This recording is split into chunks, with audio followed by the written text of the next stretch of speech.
มันนี่พ่อกับบาวสมพรนี่เด้อมันนี่เนาะแต่เช้าๆพี่น้องมันนี่5 โมงเช้าสิพาไปพกหอกเนาะ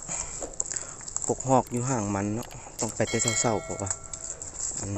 ไปฮอดเพราะมันมากินแต่เช้าเนาะเราต้องไปท่าแต่เช้าๆเนาะ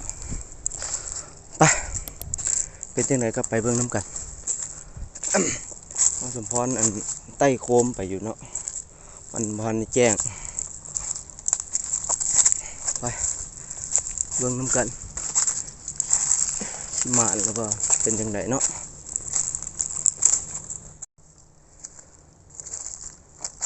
บาวสมพรเอาไก่ไปนำเนาะ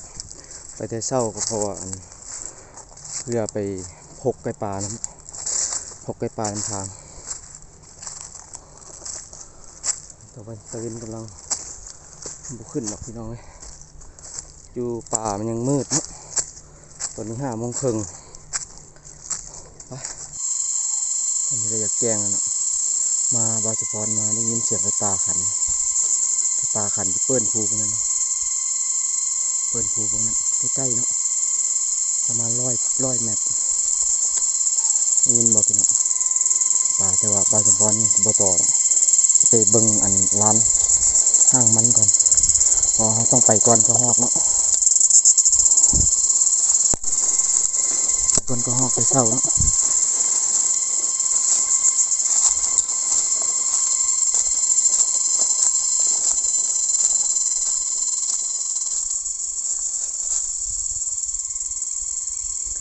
ปลาเริ่มตื่นแล้วเนาะปลาเริ่มตื่นแล้วนกเริ่มขัดเริ่มห้องแล้วไก่ปลาก็เริ่มห้องแล้วเนาะนี่ก็อยู่ในป่าตอนเช้าๆนกกำลังตื่นไก่ปลาขันเนาะเช้าๆปลาเริ่มตื่นแล้วนกไปเบิ่งห้างมันกันมาหอดห้างมันแล้วเนาะอยู่บนซุ่มแล้วว่าสมพรที่จอดในซุ่มแล้ว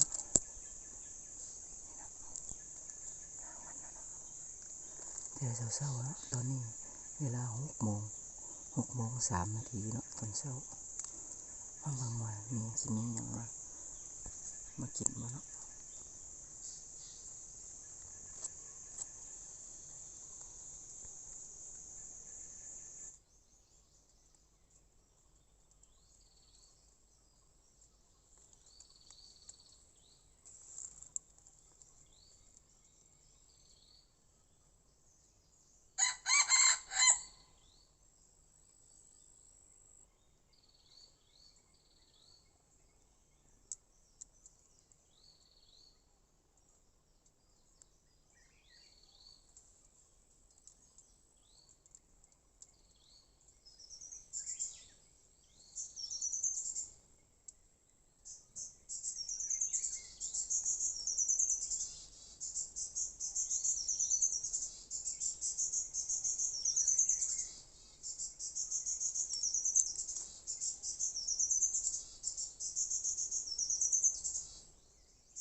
ตอนนี้7:30เนาะบ่มีเนาะบ่เห็นกระหอกมาเนาะว่าสมพรมาพกเทื่อนี้เป็นเทื่อที่2เนาะอยู่ห่างบ่เห็นครับมันบ่เข้าว่าเข้าแต่ว่ายามเฮาบ่มาพกเห็นมันกินเนาะเห็นมากินมันเนาะเห็นหอยกินมันบ่เป็นหยังเดี๋ยวว่าสมพรสิเอากระทีบนี่ใส่เนาะใส่ปลาเมียนแล้วสิไปหาต่อไก่เนาะสิเอาไก่ไปต่อเนาะตอนนี้กำลัง7:30คำมันมานี่กระหอกมานี่น่าจะมากินตอนเช้าๆเนาะแต่ว่าตอน7:30แล้วบ่เห็นมาเนาะก็อย่าเป็นหยังเนาะไปหาต่อไก่ลองเบิ่งอีกเนาะเดี๋ยวว่าสมพรสิเอากระทีบลงไปห่างไว้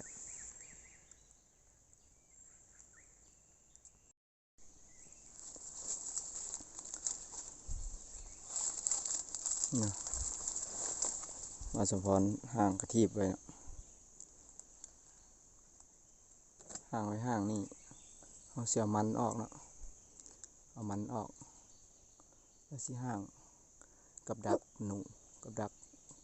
ไว้เนาะที่นี่3หลังเนาะห่างใส่เครือห่างหนึ่งเดี๋ยว